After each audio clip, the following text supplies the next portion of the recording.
Mumtaz TV bersama menegakkan sunnah. Alladzi bi ni'matihi tatimmu shalihat. Salatu wassalamu ala khairil bariyah Sayyidina wa maulana Muhammadin alihi wa ashabihi ajma'in, amma ba'd. Ahibati fillah,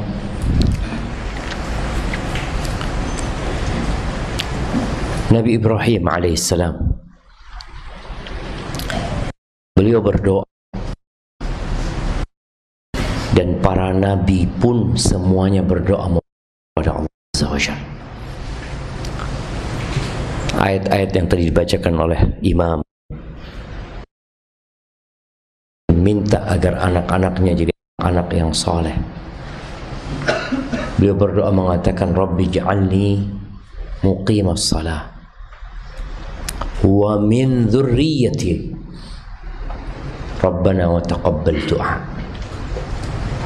Beliau mengatakan, wahai Rabbku, jadikan aku orang yang mendirikan salat,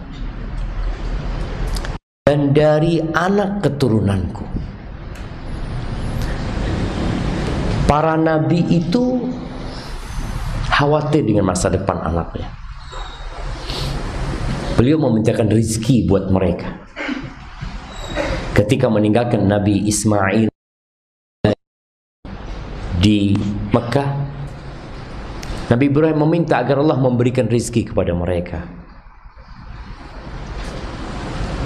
Kenapa minta rizki kepada mereka? Qala Rabbana liyuqimus shalah, agar mereka mendirikan sholat, akan sholat di tempat. Artinya beliau memohonkan rizki buat anak keturunannya, yang rizki itu diharapkan dapat menjadikan mereka bertakwa kepada Allah Azza wa Jalla. Dan beliau sendiri berdoa mohon kepada Allah, Rabbi ja'alni muqimas salat, ya Allah jadikan aku orang yang mendirikan sholat, wa min dzurriyyati, keturunanku. Maka bagi orang tua yang bakal menjadi orang tua, teruslah berdoa memohon kepada Allah kebaikan buat anak-anak kita.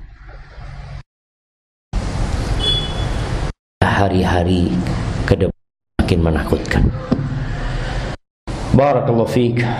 Hibati fillah, malam ini tanggal 16 Awal 4 Hijriah, kembali memberi kita ilmu yang bermanfaat.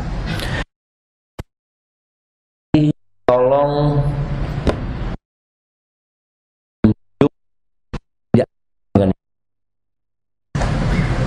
coba Anda ingin tahu, apakah semua sudah kenal yang sebelahnya? Nama antum udah kenal? Nah, sama yang di sebelah sana belum? Sudah kenalan antum, insyaallah. Allah sahih jamaah. Kita itu lupa kadang-kala, atau kita malu, gengsi kenalan dengan yang sebelah kita.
Dan beliau menjadi orang yang penyabar, ya, orang yang zuhud. Di antara yang Nabi SAW katakan kepada Abu Dzar, ya Abu Dzar, la tahqiranna minal ma'rufi syai'an.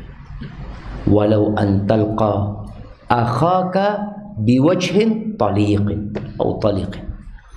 Wahai Abu Dzar, engkau jangan pernah meremehkan kebaikan sedikit pun. Jangan pernah meremehkan. Walaupun sekedar engkau menyambut saudaramu, berjumpa dengan saudaramu dengan wajah yang berseri-seri. Makanya kadang-kala kita duduk di sebelah kita, dari tadi tegang ini sebelah kita di jamaah. Antum kan assalamualaikum, ahlan, wallah kita nggak tahu amalan mana. Kita masuk ke bab 371. Naam, bab asma'il anbiya. Tafadhal. Ahsanallahu ilaikum. Bismillah, alhamdulillah, wassalatu wassalamu ala rasulillah wa ala alihi wa sahbihi wa mawalah. Allahumma ighfir lana wa li shaykhina wa li walidayhi wa li mashayikhih wal hadirin wal mustami'in ajma'in. Thumma qala al-muallif rahimahullahu ta'ala bab asma'il anbiya. حدثنا أبو نعيم قال حدثنا داود بن قيس قال حدثني موسى بن يسار سمعت أبا هريرة عن النبي صلى الله عليه وسلم قال تسموا باسمي ولا تكنوا بكنيتي فإني أنا أبو القاسم. حاصل. حدثنا آدم قال حدثنا شعبة عن حميد الطويل عن أنس بن مالك قال كان النبي صلى الله عليه وسلم في السوق فقال رجل يا أبا القاسم فالتفت إليه النبي صلى الله عليه وسلم فقال يا رسول الله إنما دعوت هذا فقال النبي صلى الله عليه وسلم تسموا باسمي ولا تكنوا بكنيتي. بارك الله فيك. أحسن. Bab tentang nama-nama para nabi. Jadi memberikan nama dengan nama para nabi. Makanya kadang-kala orang itu tanya, mau dikasih nama apa anak-anak gitu ya. Yang mudah namanya para nabi. Kenapa? Karena pasti nama para nabi itu nama yang baik.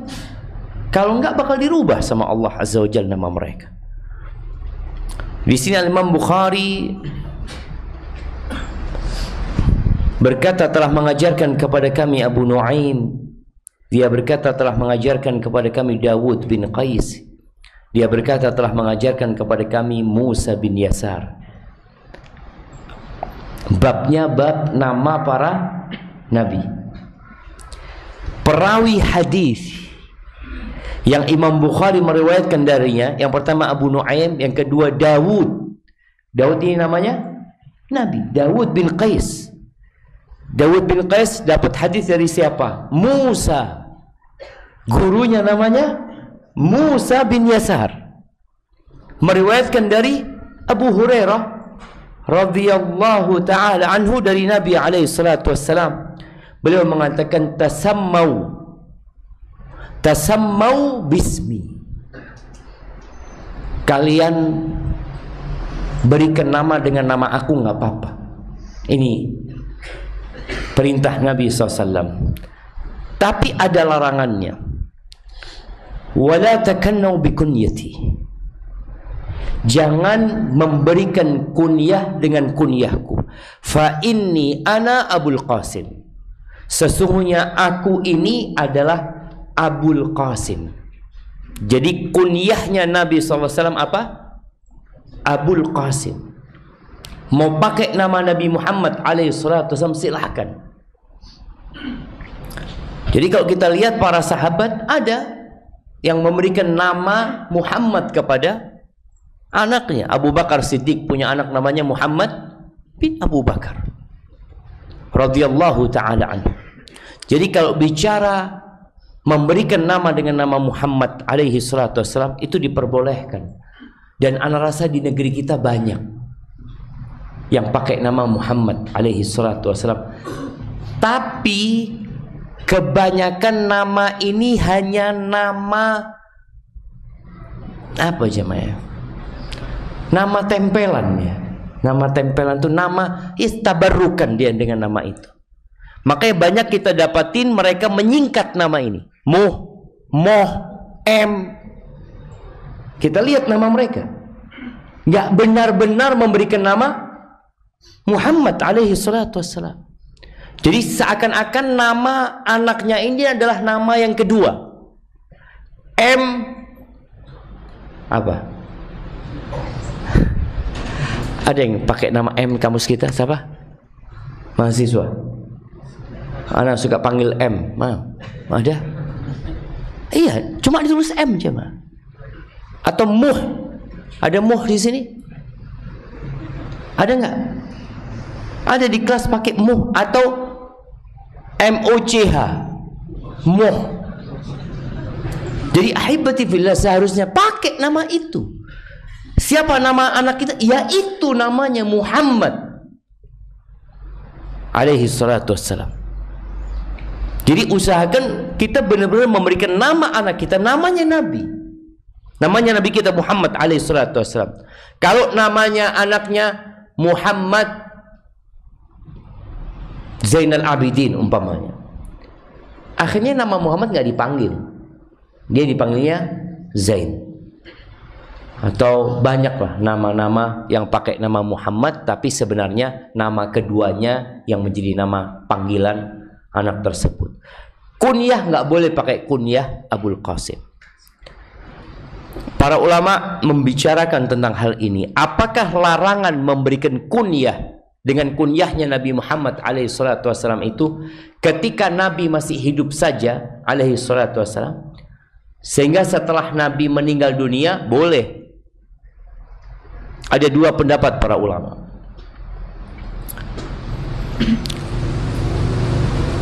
Sepertinya yang lebih kuat nggak boleh. Kalau kasih nama anaknya Qasim nggak apa-apa, tapi jangan itu digunakan kunyah bagi bapak. Akhirnya dia dipanggil dengan Abul Qasim. Nabi alaihi salatu wasallam mengatakan fa inni ana Abul Qasim, aku adalah Abul Qasim. Nanti kita akan dapatkan di hadis selanjutnya larangan kenapa nggak boleh pakai kunyah Nabi Muhammad alaihi salatu wasallam. Karena ternyata kunyah itu bukan sekedar kunyah tapi mengandung makna. Al-Qasim itu artinya yang membagikan. Dan Allah Azza wa Jalla yang memberi, Nabi yang membagikan alaihi salatu wassalam. Maka beliau disebut Abul Qasim. Kemudian di hadis yang kedua dari bab ini, Imam Bukhari mengatakan telah mengajarkan kepada kami Adam. Adam ini namanya Nabi Adam. Dia berkata telah mengajarkan kepada kami Syu'bah dari Humayd at-Tawil dari Anas bin Malik radhiyallahu taala anhu. Anas bin Malik ini sahabat Nabi radhiyallahu taala anhu yang mendampingi Nabi kemana aja, safaran wa hadaran. Ke pasar iya, beliau dalam perjalanan iya. Kata Anas mengatakan, kana Nabiyyu sallallahu alaihi wasallam fis suq. Suatu hari Nabi alaihi salatu wasallam di pasar. Ini menunjukkan bagaimana beliau memiliki sifat tawadhu, merendahkan diri.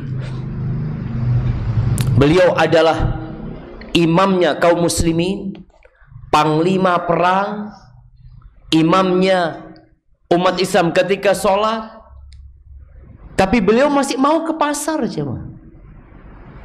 Ada sebagian orang yang mengatakan, aduh na'udzubillah minas suq, nggak mau aku ke pasar, tempat yang paling dibenci sama Allah Azza wa Jalla. Tapi Allah sebutkan bagaimana para nabi dahulu itu jalan ke pasar. Makanya apa kata orang-orang musyrikin, mali hadzal rasul ya'kulu ta'am wa yamshi fil aswaq. Mereka mengatakan, kenapa Rasul ini utusan Allah, kenapa dia masih makan? Kenapa dia masih berjalan di pasar, jualan, belanja? Itu pendapat orang-orang musyrikin, sesuatu yang tidak pantas seharusnya dilakukan oleh para nabi. Enggak, nabi itu manusia biasa. yang Allah berikan wahyu kepadanya. Nabi itu bukan malaikat. Dan Nabi berangkat ke pasar.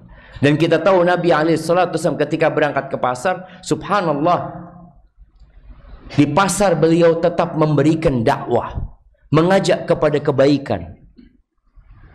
Beliau mengingkari kemungkaran yang terjadi. Pernah Nabi SAW di pasar melihat ada orang jualan, Nabi memasukkan tangannya ke dalam makanan yang ditumpuk itu. Kemudian Nabi mendapatkan ada basah di dalam. Nabi bertanya alaihissalam, "Ma hadza?" Ini apa nih? Ada basah di dalam. Kata penjualnya, "Asabathus sama." Kena hujan. Lalu Nabi mengatakan alaihissalam, "Halla ja'alta fawq." Kenapa engkau enggak taruh di atasnya?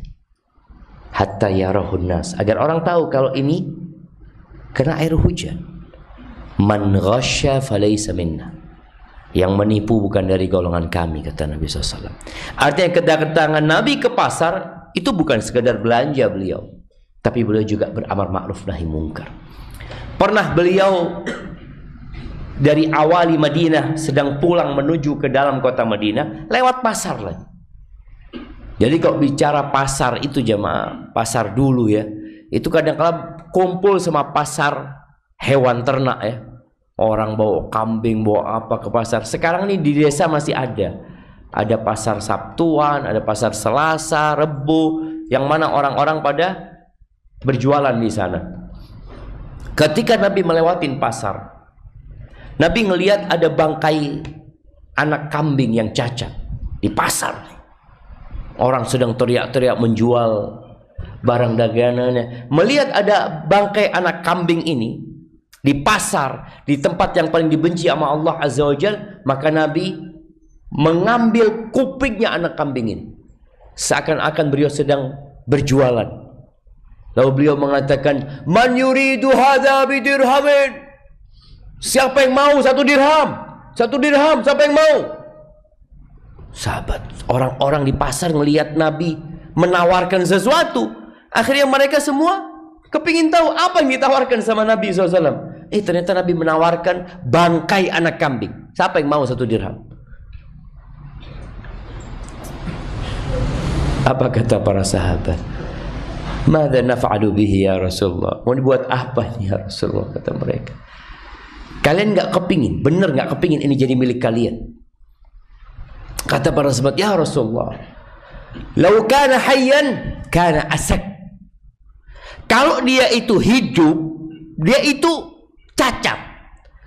Kupingnya kecil ya anak kambing ini, cacat anak kambing ini.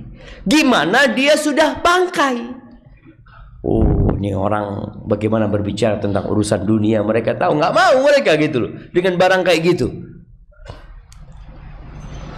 Lalu Nabi SAW ingin mengingatkan orang-orang di pasar itu dengan sesuatu, dengan nilai dunia. Beliau mengatakan SAW, "Lad dunya ahwanu 'ala Allah min hadza 'alaikum." Dunia itu benar-benar lebih hina di sisi Allah daripada bangkai anak kambing ini di mata kalian. Yang kali kita rebutan mencari dunia, berbangga-bangga dengan dunia, itu sesuatu yang hina di sisi Allah Azza wa Jalla. Terus Nabi pergi meninggalkan pasar, tapi beliau meninggalkan pesan di pasar itu. Karena terus terang pasar ini, ya kita tahulah apa yang terjadi di pasar. Baik, ketika Nabi sedang di pasar alaihi salatu wassalam, tahu-tahu ada orang yang memanggil, "Ya Abul Qasim." Jadi jamaah, kalau memanggil seseorang dengan kunyah, nggak perlu dipanggil Ustadz. Kita kan kadang-kala, "Ya Ustadz Abu Fulan." Ana contohnya Abu Jabir. "Ya Ustadz Abu Jabir." Nggak perlu. Ya Abul Qasim itu sudah panggilan penghormatan. Cuma karena kita nggak biasa gitu ya, akhirnya kita kan nggak enak, masa mau nggak panggil pakai Ustadz, nanti kurang menghormatin. Apa istilah Jawanya, jambal ya, nggak menghormatin Ustadznya. Padahal ini panggilan sudah penghormatan karena bapaknya Qasim. Kan kita manggil orang tua itu manggil bapak biasanya kan, Pak Fulan. Bagaimana kalau dipanggil Bapak Abul Qasim? Dia bapaknya Qasim. Tapi ingat, ketika orang ini memanggil ya Abul Qasim, siapa yang menoleh kepadanya? Nabi Muhammad alaihi salatu wasallam. Faltafata ilaihi Nabi SAW. Nabi noleh, dipanggil Abul Qasim. Apa kata orang ini, kata sahabat ini? Ya Rasulullah, innama da'utu hadha. Ya Rasulullah, aku memanggil ini ya Rasulullah. Ini adab para sahabat. Allahu Akbar ya. Bagaimana beliau tetap memuliakan Nabi SAW. Mereka tidak mengatakan, enggak, aku enggak manggil engkau ya Rasulullah. Enggak. Kalau bahasanya kan, enggak, aku enggak manggil engkau, kan kurang etis. Tapi ketika dia mengatakan, aku manggil ini ya Rasulullah, di situ ada unsur penghormatan dari dia. Jadi kita pun ketika manggil umpamanya seseorang, kemudian yang noleh orang lain, umpamanya ada dua orang yang namanya sama, kita panggil, tahu-tahu yang noleh yang bukan kita inginkan. Apa yang kita katakan kepada yang noleh ini? Oh, ana nggak manggil antum. Itu kif. Antum sakwen, afwan, ana manggil ini gitu loh. Itu ada unsur masya Allah. Baik, barakallahu fiik. Ketika Nabi tahu alaihi salatu wasallam orang ini memanggil orang lain, maka beliau mengatakan kepada orang itu, tasammau bismi. Kalian berikan nama dengan namaku. Wala takannau bikunyati. Tapi jangan pakai kunyahku. Larangan dari Nabi SAW. Dan tadi pendapat yang lebih kuat, larangan itu tetap berlaku sampai sekarang. Nah, tafadhal.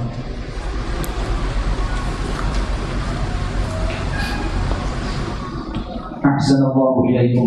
ثم قال المؤلف رحمه الله تعالى: حدثنا أبو نعيم قال حدثنا يحيى بن أبي الهيثم العطار قال حدثني يوسف بن عبد الله بن سلام قال سماني النبي صلى الله عليه وسلم يوسف وأقعدني على حجره ومسح على رأسي. Barakallahu fikum. Nah, ini Abu Nuaim meriwayatkan, Imam Bukhari meriwayatkan, telah mengajarkan kepada kami Abu Nuaim. Kata dia telah mengajarkan kepada kami siapa? Yahya. Namanya Nabi ini Yahya. Dari tadi kita ketemu namanya para nabi. Nabi Adam ya. Yang sebelumnya ada dua nama. Nama siapa? Dawud dan Nabi Musa. Di riwayat yang ketiga ada nama Adam. Di riwayat yang keempat ini telah mengajarkan kepada kami siapa? Yahya bin Abil Haytham Al-Qattan. Dia berkata telah mengajarkan kepada aku siapa? Yusuf. Ini ceritanya Yusuf nih. Yusuf ini putranya Abdullah bin Salam. Abdullah bin Salam ini dia adalah orang Yahudi yang masuk Islam. Ketika dia melihat Nabi alaihissalatu wasallam sampai ke kota Madinah, datang Abdullah bin Salam ini. Dia baca dalam Taurat bahwa akan ada Nabi dengan sifat yang disebutkan di dalam Taurat tersebut. Ketika Nabi datang dilihat oleh Abdullah bin Salam. Namanya diganti Abdullah. Kalau nggak salah Husain bin Salam dulu diganti Abdullah sama Nabi SAW. Ketika dilihat, ma hadza biwajhi kadzdzab. Ini wajahnya bukan wajah pendusta. Dari awal ngelihat udah ketahuannya. Jadi pendusta itu ternyata dari wajahnya udah kelihatan. Coba antum lihat yang di sebelah antum. Kok kayaknya. Makanya kita kadang-kadang ngelihat orang dari jauh, aduh kayaknya tukang tipu Rijal ini. Lihat dari wajahnya udah kelihatan, benar jamaah. Abdullah bin Salam ketika melihat Nabi alaihissalam, beliau mengatakan ini bukan wajahnya pendusta. Dan awal yang didengar oleh Abdullah bin Salam ketika Nabi datang ke kota Madinah, Nabi mengatakan alaihi salatu wasallam, ayyuhan nas afshus salam wa at'imut ta'am wasilul arham wasallu bil lail wan nasu niyam tadkhulul jannata bisalam. Itu yang didengar Abdullah bin Salam. Wahai umat manusia, tebarkan salam, berikan makanan kepada orang, sambung silaturahim, sholat ketika malam orang-orang sedang tidur, kalian akan masuk surga dengan keselamatan. Ketika Abdus Salam masuk Islam, orang Yahudi belum tahu jemaah bahwasanya guru mereka, ulama mereka ini masuk Islam. Lalu Abdullah bin Salam mengatakan kepada Nabi SAW, ya Rasulullah, Yahudi ini tukang bohong, tukang berkhianat mereka. Coba ya Rasulullah, kumpulkan mereka dan aku akan bersembunyi. Engkau tanyakan kepada mereka tentang aku. Akhirnya dikumpulkan nih pemuka-pemuka Yahudi. Nabi menyampaikan kepada mereka, ma taquluna fi Abdullah bin Salam? Apa pendapat kalian tentang Abdullah bin Salam? Kata mereka, khairuna wabnu khairina, sayyiduna wabnu sayyidina. Oh, orang itu orang yang terbaik di antara kita, anaknya orang yang terbaik. Jadi mungkin kalau di bahasa kita itu kiai anaknya kiai, orang baik sudah. Pemimpin kita anaknya pemimpin kita. Gimana menurut kalian kalau dia masuk Islam? Aduh, nggak mungkin dia masuk Islam. Semoga dijaga sama Allah dia supaya nggak masuk Islam. Keluar Abdullah bin Salam mengatakan, ya ma'asyiral Yahud, ini loh Nabi yang kita tunggu-tunggu tadi. Oh, kata mereka, ada syarruna wabnu syarrini, ini orang yang paling buruk di antara kita dan anak keturunan orang yang paling buruk di antara kita. Subhanallah jemaah, tinggal berapa detik itu jemaah, jadi langsung berubah mereka. Ya, itu Yahud. Tapi ada di antara mereka yang masuk Islam. Di antaranya ini Abdullah bin Salam. Ini Yusuf, anaknya Abdullah bin Salam, mengatakan, sammanin nabiyyu sallallahu alaihi wasallam Yusuf. Nabi alaihi salatu wasallam memberikan nama kepada aku dengan nama Yusuf. Wa aq'adani ala hijri, dan beliau mendudukkan aku di pangkuannya. Dikasih nama Yusuf, didudukkan di pangkuannya. Wa masaha ala ra'si, dan beliau mengusap di atas kepalaku. Masya Allah nih jamaah. Kita lihat bagaimana Nabi SAW ya Allah ya. Semoga suatu saat kita berjumpa dengan Nabi SAW. Beliau itu datang anak, minta didoain, digendong sama Nabi, ditaruh di pangkuannya, diusap kepalanya, dikasih nama, nanti ada lagi datang, dikasih nama sama Nabi SAW. Beliau sangat peduli dengan umatnya SAW. Dan ada satu hal yang menarik jamaah ya.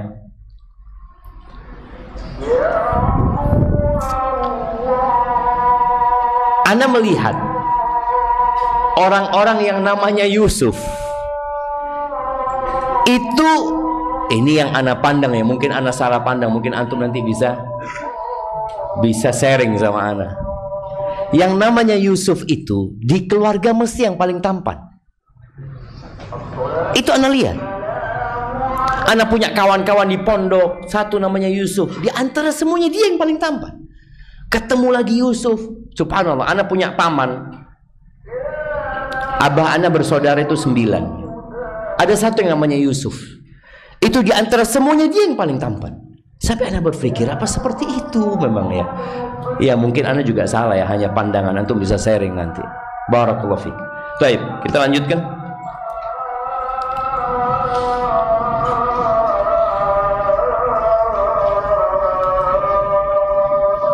أحسن الله إليكم.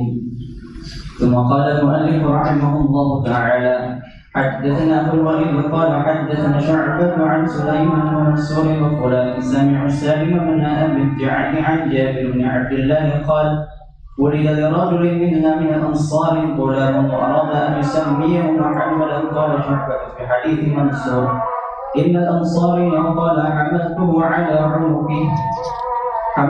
على عنقي فأتيت به النبي صلى الله عليه وسلم. في حديث سليمان ولد له غلام فأرادوا أن يسميه محمدا. قال تسموا باسمي ولا تكلوا بكنيتي فإني إنما جعلت قاسما أقسم بينكم. وقال حسين بعثت قاسما أقسم بينكم.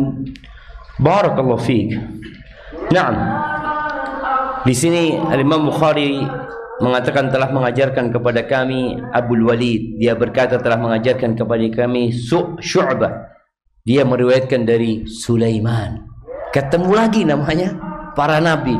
Hampir di semua riwayat hadis ini kita ketemu ada nama nabi di nama mereka jemaah. Ini Sulaiman wa Mansur wa fulan.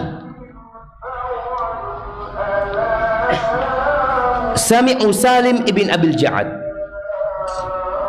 Mereka mendengar dari Salim bin Abil Ja'ad dari Jabir bin Abdullah. Dia berkata telah dilahirkan seorang anak dari kalangan Ansar. Ada orang Ansar punya anak, dan dia ingin memberikan nama kepada anaknya ini Muhammad sallallahu alaihi wasallam. Qala Syu'bah fi hadis Mansur, bahwa orang Ansor yang punya anak itu mengatakan hamaltuhu ala unuqi. Aku bawa anak, kayaknya digendong anak ini sama dia di lehernya, mungkin pakai gendongan itu. Aku datang membawanya kepada Nabi SAW.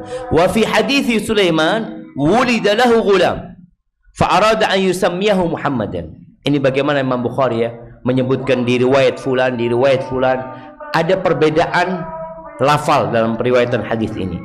Di hadisnya Sulaiman dia mengatakan dilahirkan bagi dia seorang anak dan dia ingin memberikan nama anaknya Muhammad dan SAW. Lalu apa kata Nabi SAW? Tasammau bismi. Kalian kasih nama dengan namaku. Wala takannau bikunyati. Jangan pakai kunyahku. Fa inni innama ju'iltu qasiman aqsimu bainakum. Aku nih dijadikan qasim yang membagi. Aku yang membagi di antara kalian. Wa qala Husain. Sedangkan Husain mengatakan bu'ithu, yakni sabda Nabi SAW, bu'ithu qasiman aqsimu bainakum. Aku diutus untuk berbagi, membagi di antara kalian. Jadi ini benar-benar larangan yang berkaitan dengan makna dari qasim. Bukan karena Nabi SAW punya anak namanya Qasim, kemudian beliau berkunyah Abul Qasim, tapi ada makna tersendiri, yaitu makna beliau adalah yang membagi di antara kita. Barakallahu fiik. Nah, lanjutkan. Ahsanallahu ilaikum. Kama qala al-mu'allif rahimahullahu ta'ala, haddatsana Muhammad bin Ala qala haddatsana Abu Usama an Buraid bin Abdullah bin Abi Burda an Abi Burda an Abi Musa qala ولد لي غلام فأتيت به النبي صلى الله عليه وسلم فسماه إبراهيم فحنكه بتمرة ودعا له بالبركة ودفعه إليه وكان أكبر ولد أبي موسى. Barakallahu fiik. Tapi di sini Imam Bukhari meriwayatkan dari telah mengajarkan kepada kami Muhammad, nama Nabi SAW. Lihat namanya Muhammad orang ini. Muhammad bin Ala. Bukan tadi namanya Muhammad Solihin, umpamanya dipanggil Solih. Enggak, namanya Muhammad, putranya Ala. Dia berkata telah mengajarkan kepada kami Abu Usamah dari Buraid bin Abdullah bin Abi Burdah, dari Abi Burdah dari Abu Musa Al-Ash'ari radhiyallahu taala anhu. Abu Musa mengatakan wulida li ghulam. Ada yang menarik, Abu Musa ini punya kunyah. Kunyahnya siapa? Abu Musa Al-Ash'ari. Tapi ternyata anak beliau paling besar namanya Ibrahim. Berarti beliau punya kunyah sebelum punya anak. Ketika dilahirkan anaknya, aku datang membawa dia kepada Nabi SAW.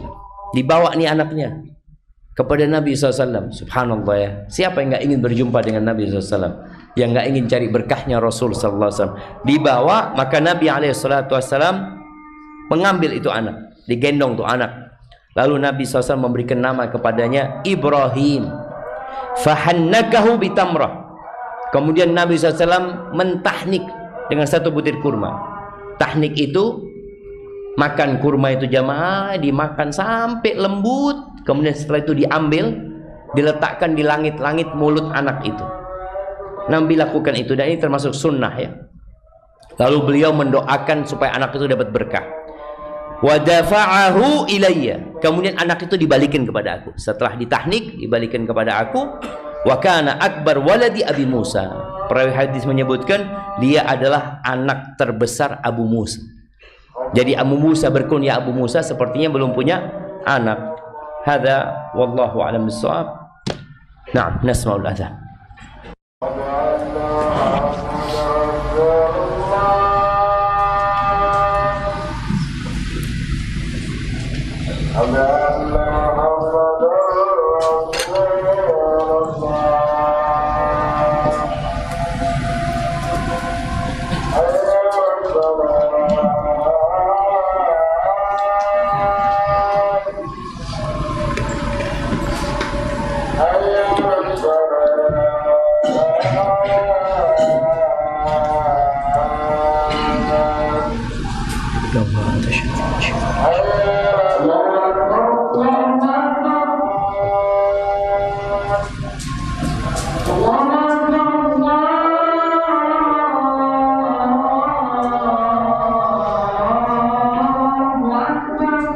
Allahu Akbar.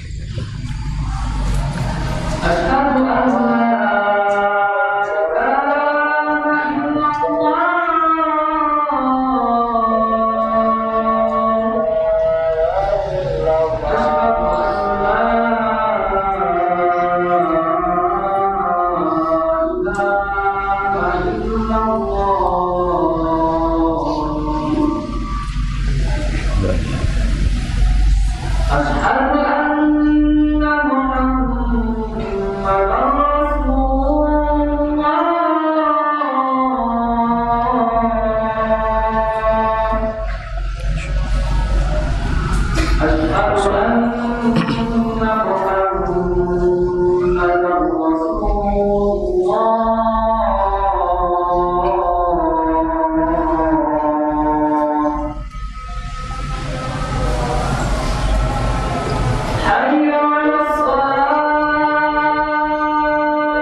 Taib, kita masuk ke pertanyaan mungkin jamaah.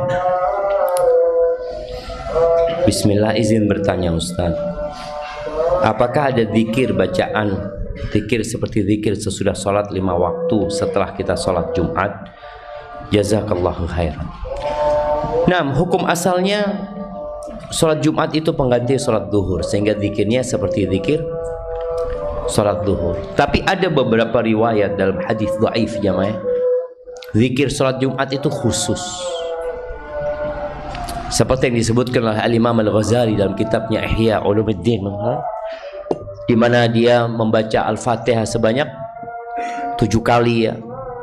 Kemudian membaca Qul huwallahu ahad, Qul a'udzu birabbil falaq, Qul a'udzu birabbin nas.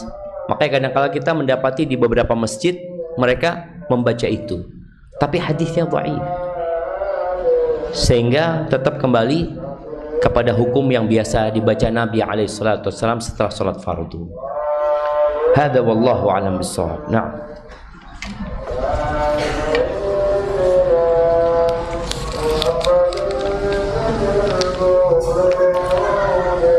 Assalamualaikum warahmatullahi wabarakatuh. Ahsanallahu ilaika ya Ustaz. Nah, ini ada pertanyaan, apakah arti nama Hafsah? Apakah boleh seorang ayah yang memiliki anak yang bernama Hafsah boleh dipanggil Aba Hafsah? Ana nggak tahu jamaah arti Hafs. Umar bin Khattab itu kunyahnya apa? Abu Hafs. Ada yang tahu artinya Hafsah ya? Mungkin ada yang punya anak Hafsah namanya. Nah, jadi nggak ada masalah kalau dipanggil Abu Hafsah. Dan Umar bin Khattab putrinya bernama Hafsah yang menikah dengan Nabi Muhammad alaihi salatu wassalam. Jadi insya Allah nggak ada masalah kalau cuma artinya wallahu a'lam ya.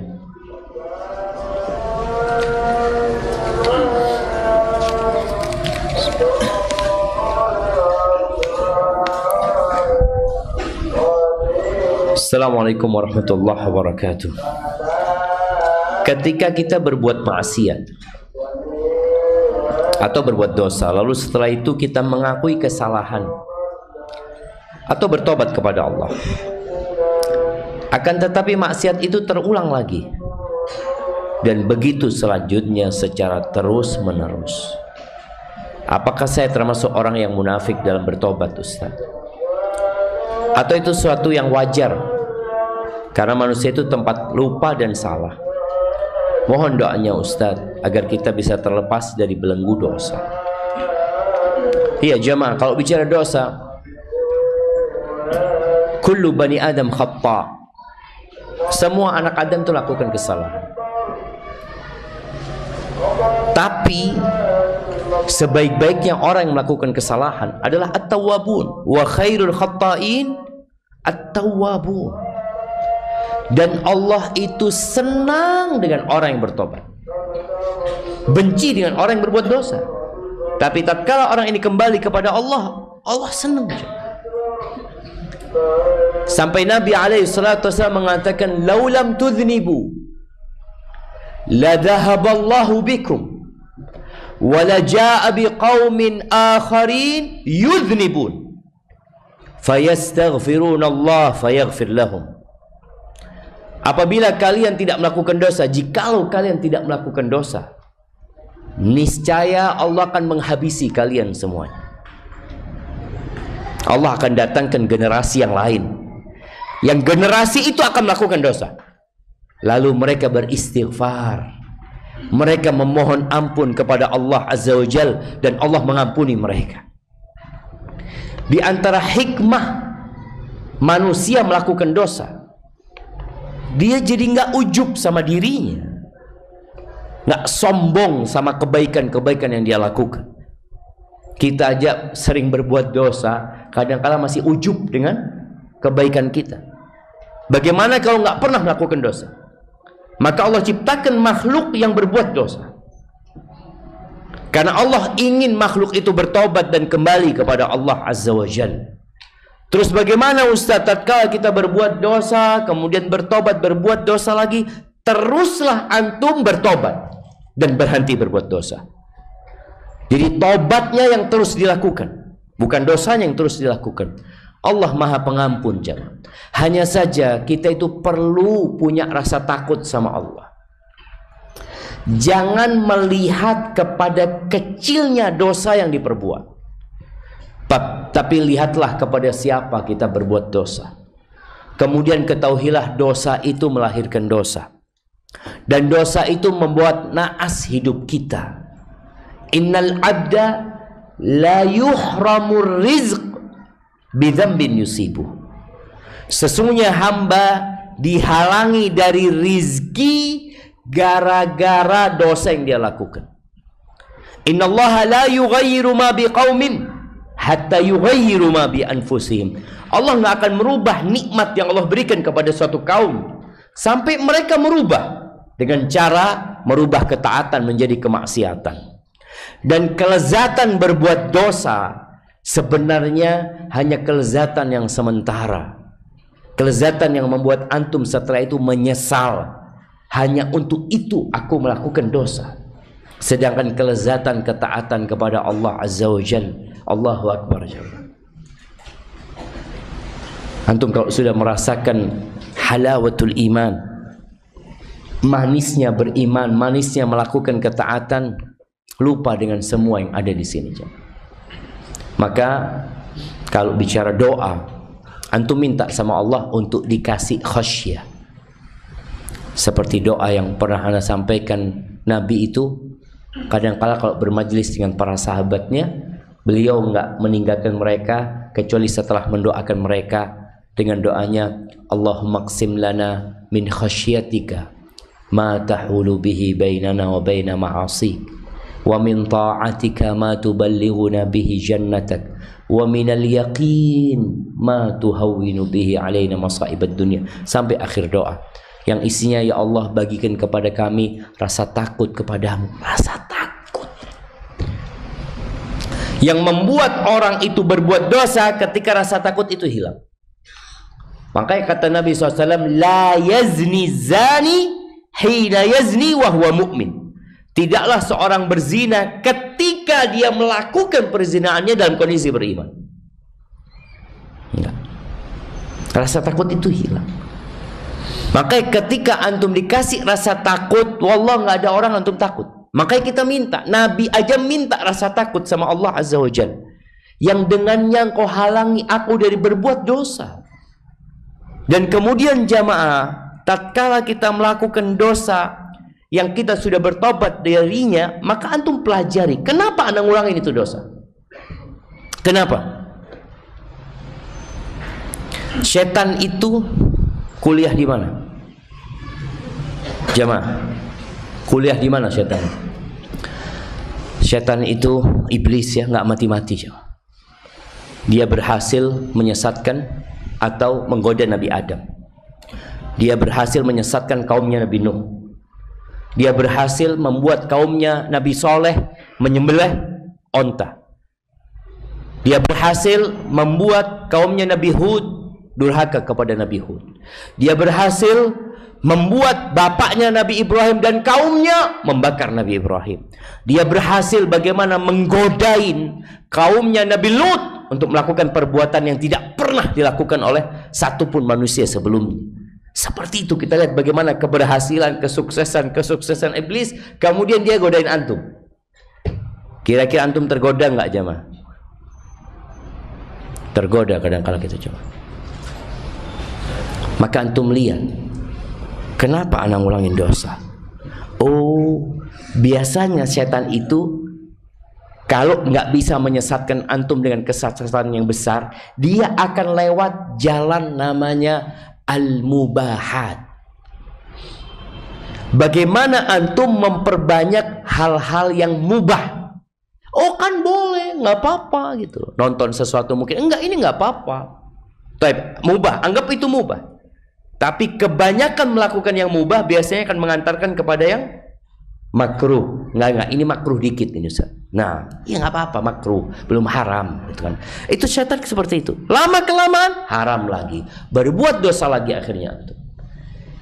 Maka cara menutup celah itu jangan mau dengarkan ketika antum memperbanyak hal-hal yang mubah antum tinggalkan. Enggak, sudah. Aku takut ngakukan ini nanti kembali berbuat dosa lagi. Jadi mungkin itu salah satu cara, dan berdoa minta sama Allah. Wallahi minta sama Allah. Allahumma qsim lana min khasyatika.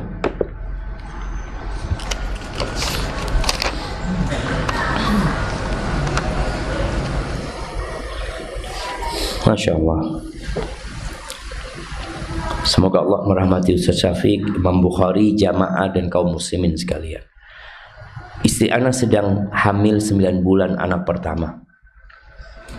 Semoga Allah memberi saya dan jamaah sekalian anak yang soleh, soleha. Anak ingin menamai anak ini Muhammad Umar Al-Faruq. Lihat jamaah, namanya Umar siapa? Umar saja. Tapi dia ingin menggabungkan 3 nama ini, Muhammad, Umar, Al-Faruq. Kalau bicara boleh, nggak ada masalah. Tapi lebih baik kalau engkau memang ingin memberikan nama dengan nama Nabi, kasih nama Muhammad anakmu. Terus nama keduanya nama dirimu, nama ketiganya nama bapakmu, sehingga dia umpamanya Muhammad, Umar, Faruq. Umar ini adalah bapaknya, Faruq ini kakeknya, nggak ada masalah. Itu yang lebih baik. Kalau Anda lihat dari tadi kita baca perawi hadis, para ulama hadis, namanya semuanya satu-satu jemaah. Dan ini yang menyebabkan mudah menghafalkan sanad. Bayangin ya, kalau sanad itu namanya panjang-panjang jemaah. Muhammad Umar Al-Faruq bin Husain Ali Sulaiman. Itu nama 2 orang aja, aduh, panjang banget jemaah. Tapi kalau kita lihat semua namanya tadi, akhbarana Abdul Razzaq, an Ma'mar, an Zuhri, an Sa'id ibn al-Musayyib, seperti itu. Dan maksudnya mendoakan anak untuk menjadi pemimpin kehidupan yang terpuji. Apa nggak cukup dengan nama Muhammad? Sehingga kita perlu tambahkan Umar. Bukankah Muhammad ini nabinya Umar bin Khattab radhiyallahu ta'ala anhu? Bukankah Muhammad ini panutannya Umar bin Khattab radhiyallahu ta'ala anhu? Jadi kalau engkau memberikan nama Muhammad, itu sudah doa agar anakmu jadi orang yang terpuji. Abdul Muttalib ketika lahir bayi dari rahimnya Aminah, dibawa itu bayi ke Ka'bah, lalu dia kasih nama Muhammad. Orang-orang heran, kenapa engkau kasih nama cucumu ini dengan nama yang gak ada di nenek moyangnya? Karena biasanya orang Arab ngasih nama itu, nama kakeknya turun ke cucunya, seperti itu jemaah. Tapi nama Muhammad alaihissalatu nggak ada di nasabnya Nabi alaihissalatu, nggak ada nama Muhammad. Apa kata Abdul Muttalib? Aku ingin dia dipuji oleh penduduk langit dan penduduk bumi. Jadi nama Muhammad ini sudah nama yang agung sekali, nggak perlu ditambahi embel-embel yang lainnya. Kalau katakan siapa namanya Muhammad, soalnya kadang-kala kalau namanya 3, nama Muhammadnya hilang nantinya. Orang tuanya nggak manggil dengan nama Muhammad, dipanggil biasanya dengan nama apa? Umar, mungkin seperti itu. Kalau engkau mau kasih nama Umar, Umar nggak apa-apa. Ya kan, kau ingin mengatakan pemimpin kehidupan yang terpuji dalam membedakan yang hak dan yang batil. Bagaimana menurut Ustaz? Nabi Muhammad alaihissalam, beliau Al-Faruq juga. Beliau yang membedakan antara kebenaran dan kebatilan. Beliau yang ngajari Umar bin Khattab radhiyallahu ta'ala anhu. Dan Umar ini namanya siapa?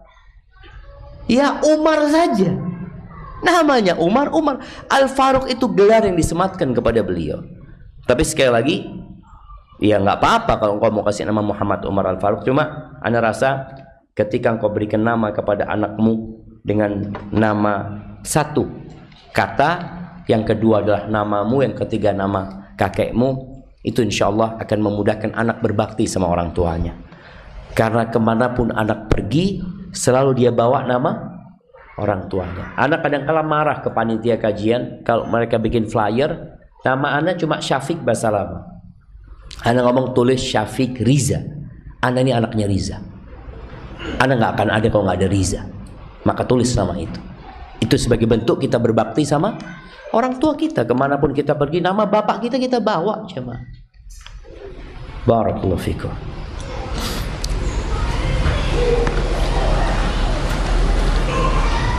Mohon arahannya Ustaz. Alhamdulillah Allah memberikan saya hidayah dan taufik untuk belajar agama Islam ini. Di dalam hati saya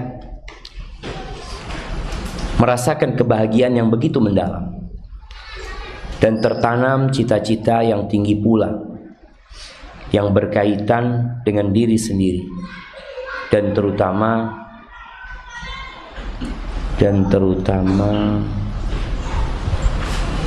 bagi kaum muslimin.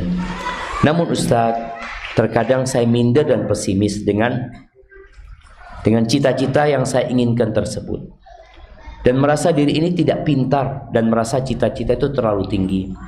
Mohon nasihatnya Ustaz agar saya kokoh dan yakin dengan cita-cita saya. Jazakumullah khairan. Nah, kalau bicara cita-cita, la tarda bimadunan nujum. Jangan pernah ridho engkau dengan yang di bawahnya bintang. Jadi kalau mau cita-cita yang tinggi sekali, makanya Nabi SAW mengatakan, idza sa'altumullah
jabatan, maka mintalah yang baik sama Allah Azza wa Jalla. Ketika cita-cita antum urusannya dunia, lebih baik antum mengatakan, kalau itu baik buat aku ya Allah, tolong berikan. Kalau itu baik buat aku. Tapi kalau urusannya akhirat, semuanya baik, maka antum minta sama Allah Azza wa Jalla tanpa mengatakan kalau itu baik buat aku. Makanya ketika minta Firdaus, silahkan minta Al-Firdaus al-A'la. Kemudian ahibati fillah, tatkala orang memiliki cita-cita yang tinggi, maka dia harus siap begadang, dia harus siap berjuang, dia harus siap susah. Orang yang ingin madu di hutan itu, dia harus siap disengat sama lebah. Itu konsekuensi. Tapi ketika antum punya cita-cita yang tinggi namun antum tidak siap untuk berjuang dan berkorban, ya sama juga bohong. Maka tatkala antum punya cita-cita yang tinggi, kata Nabi alaihi salatu wasallam, ihris ala ma yanfa'u.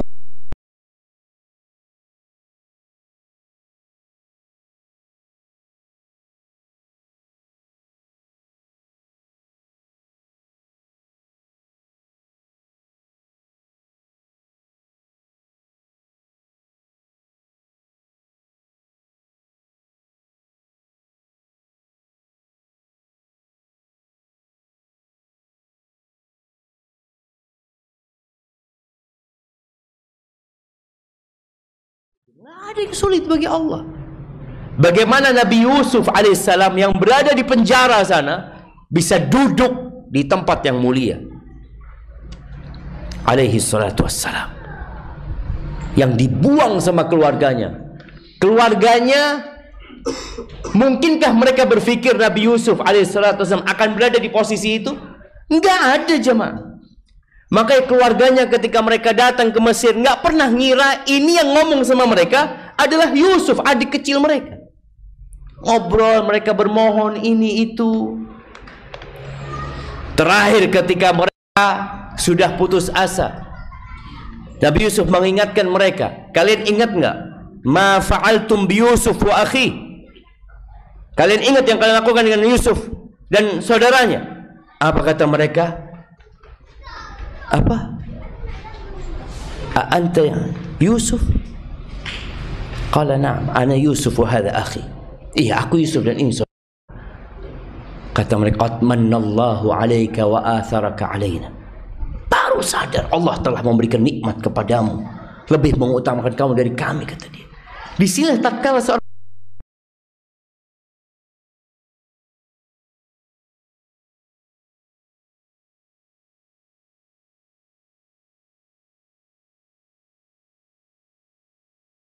Ista'in billah wala ta'jal. Dan jangan jadi orang yang lemah. Jangan jadi orang aduh nggak bisa. Nggak ada kata nggak bisa. Yang ada aku akan usaha. Makanya pernah Anda sampaikan bagaimana ada kawan nih punya perusahaan. Dia kalau ngasih tugas sama anak buahnya, engkau lakukan nih, kerjakan ini. Lalu ada satu mengatakan, aduh nggak bisa pak, kamu dipecat. Sudah.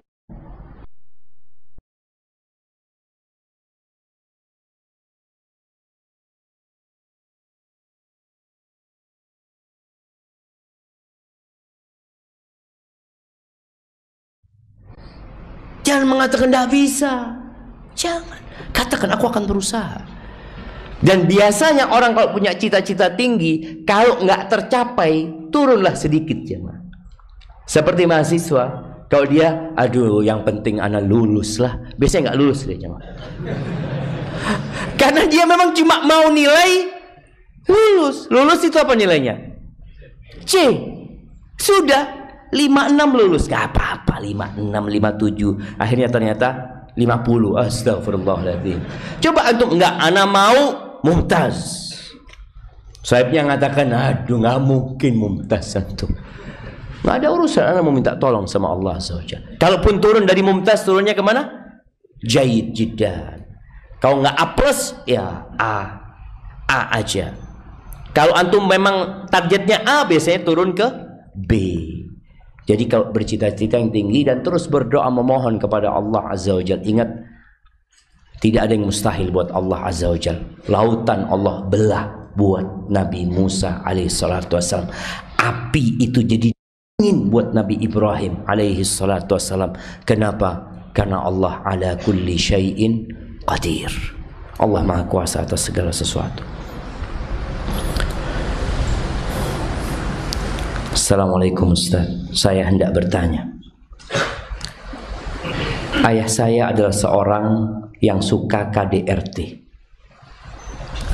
Lalu saya belajar psikologi, bahwa besar kemungkinan seorang yang melihat KDRT akan mengalami hal yang sama dalam pernikahannya. Sehingga saya menunda menikah. Ustaz, satu, terjadi pada adik saya yang sudah menikah terlebih dahulu.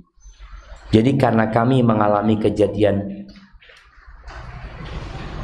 apa ini, Abu Saif verbal, Abu Saif, dan fisik. Ternyata di pernikahannya pun ia mengalami hal serupa. Apakah boleh minta cerai dalam hal ini Ustaz? Walaupun secara nafkah suaminya menafkahi dia.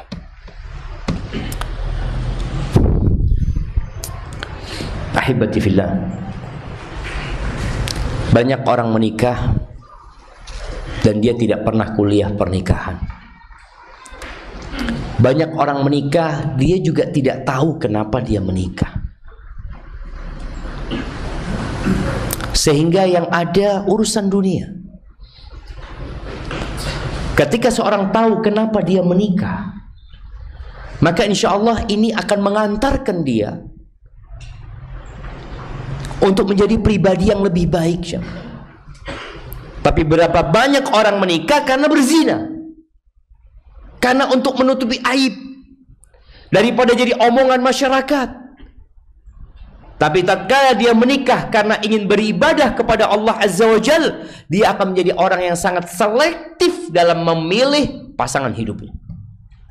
Ana mau mengabdi sama Allah Azza wa Jal, sehingga dia tidak mudah-mudahan menerima seorang yang melamar dia, baik buat laki-laki atau wanita. Dan banyak pernikahan jamaah tanpa mengenal orang yang akan dinikahi.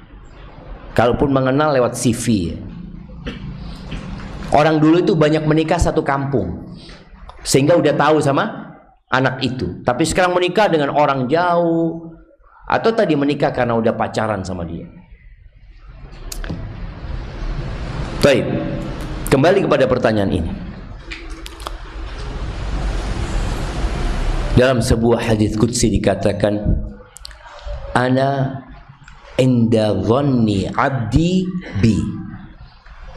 Aku, kata Allah, tergantung prasangka hambaku kepadaku. Biasanya anak-anak yang melihat KDRT dalam rumah tangga orang tuanya, dia trauma. Ketakutan inilah yang akhirnya membuat dia mengalami yang sama. Karena itu yang dia sangkakan kepada Allah Azza wa Jalla. Seharusnya dia tidak buruk sangka sama Allah. Dia berbaik sangka sama Allah. Enggak, insya Allah Allah kasih yang baik buat aku. Aku akan berusaha untuk lebih baik ya. Karena banyak orang baik di luar. Banyak orang baik jemaah. Tapi tadi kita harus selektif. Dan kita harus memperbaiki diri kita. Maka kalau dikatakan tadi, ini seorang akhwat sepertinya, dia menunda pernikahan karena dia khawatir mendapatkan orang yang seperti bapaknya. Berarti engkau sudah berprasangka itu kepada Allah Azza wa Jalla. Allah akan kasih engkau orang seperti bapakmu. Enggak. Maka berbaik sangka sama Allah Subhanahu wa taala. Dalam riwayat lain dikatakan faliyadun nabi masya. Hendaklah dia berprasangka kepada aku semau dia. Maka nasihat anak kepada siapapun yang melihat KDRT di rumahnya yang membuat dia trauma, kadang-kadang nggak mau nikah, jemaah, sampai nggak mau nikah dia. Dia benci sama laki-laki. Ingat Nabi kita laki-laki. Dan beliau orang yang paling baik sama istri-istrinya. Dan kalau dilihat KDRT itu, ya ada. Tapi nggak sebanyak yang rumah tangganya berbahagia. Maka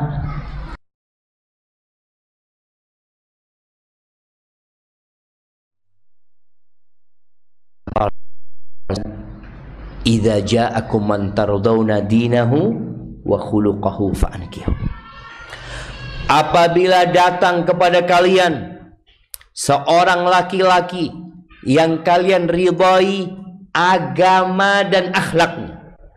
Dua nih, agama dan akhlaknya. Tidak berbincang tentang harta, tidak berbincang tentang fisik, tentang penampilan, tentang gelar, tapi bicara tentang agama dan akhlak. Nabi SAW mengatakan, akmalul mu'minina imanan ahsanuhum khuluqan. Orang mukmin yang paling sempurna imannya, yang paling baik akhlaknya, bukan yang paling tinggi gelarnya.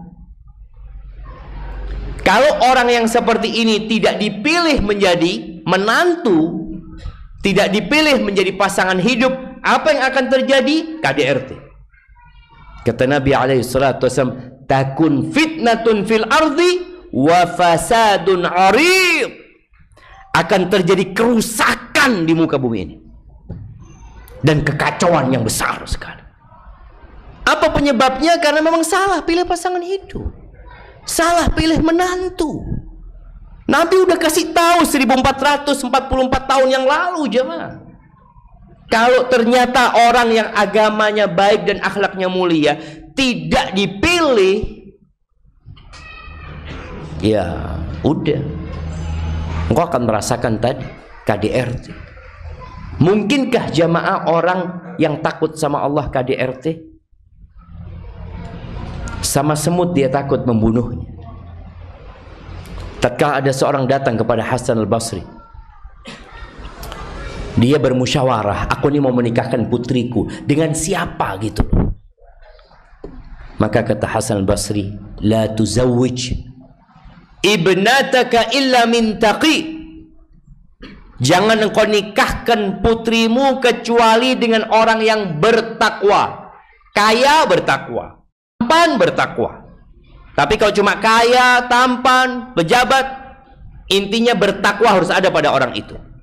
Kenapa kok harus orang yang bertakwa? Hasan Basri menyebutkan alasannya. In ahabbaha akramaha, wa in lam yuhibbaha lam yadlimha. Orang yang bertakwa itu, kalau dia cinta sama istrinya, dia akan muliakan istri. Ya kalau cinta. Dan dia kalau nggak suka sama istrinya, dia tidak akan membolimin istri. Itu orang yang bertakwa. Artinya engkau beruntung sudah dapat orang yang bertakwa. Kalaupun dia nggak cinta sama putrimu, kadang-kadang memang nggak semua pernikahan dengan cinta loh jemaah. Enggak. Karena kalau ada orang yang mempertahankan hidupnya karena ya Allah udahlah, ana nggak tahu kapan hidup, kapan ana mati, kata dia. Mungkin dia melihat suaminya, aduh suamiku kayak gini, tapi bismillah sudah, mudah-mudahan bisa bersama-sama menuju kepada Allah Azza wa Jalla. Adapun pertanyaan tadi, kalau bicara adiknya mau gugat cerai ya karena suaminya seperti itu, sebenarnya kalau bicara hukum agama boleh-boleh aja, tapi coba diperbaiki. Bagaimana memperbaiki? Perbaiki hubunganmu sama Allah. Adikmu kasih tahu, mungkin engkau kurang selektif milik dia. Dia tadi bukan karena faktor agama dan akhlak. Barakallahu fikum. Nah, ini ada pertanyaan terakhir ya. Apa hukum wanita menuntut ilmu di luar kota tanpa mahram? Ahibati fillah. Jadi bicara mahram ini dibutuhkan ketika safar, perjalanannya. Kalau sudah sampai, udah aman. Kayak di sini mahasiswa yang tinggal di sini udah aman. Tapi kalau perjalanannya, apakah boleh melakukan safar tanpa mahram? Safar ketaatan umpamanya dengan jaminan ada pendampingan yang aman ya. Ada seperti berangkat umroh, mungkin berangkat haji, di situ ada wanita-wanita yang taat yang mendampinginya dan insya Allah dia aman. Ini ada khilaf di antara para ulama, walaupun pendapat jumhur mengatakan tetap nggak boleh. Ada yang mengatakan kalau ada jaminan keamanan boleh buat dia, tapi pendapat yang lebih kuat tadi enggak.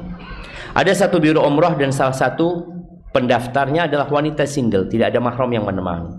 Apakah boleh dia melaksanakan umroh tanpa mahram? Dan apa sikap yang perlu diambil oleh biro umroh tersebut, Ustaz? Iya, ahibati fillah. Kalau bicara dia boleh umroh tanpa mahram, kembali lagi, yang nggak boleh itu safarnya, bukan umrohnya, tapi perjalanannya yang tanpa mahram. Tapi kalau umrohnya, ya nggak ada masalah dia umroh. Tapi perjalanannya yang membutuhkan safar, membutuhkan mahram. Apa sikap biro umroh ini? Anda lihat begini, wallahu a'lam, mungkin pendapat Anda bisa benar bisa salah. Kalau orang ini adalah orang yang biasa pergi tanpa mahram memang. Jadi dia bukan orang yang dimenjaga, dia tidak pernah pergi, dia biasa pergi tanpa mahram. Dan kalau kita tolak dia tetap akan pergi sama biro umroh yang lainnya. Artinya sama aja gitu loh. Mungkin dengan dia berangkat dengan biro ini yang sudah ngerti sunnah, yang faham, yang memberikan bimbingan yang baik, itu maslahatnya lebih baik daripada dia berangkat nantinya kalau dia tetap berangkat dengan biro yang lain yang tidak akan mengajarkan sunnah kepada dia. Jadi mungkin perlu menimbang antara maslahat dan mudarat. Adapun masalah hukum safar tanpa mahram, tadi ada dua pendapat para ulama, tapi pendapat jumhur tetap nggak boleh ya. Hadza wa sallallahu ala nabiyyina Muhammadin wa ala alihi washabbihi wasallam. Subhanakallahumma bihamdika asyhadu an la ilaha illa anta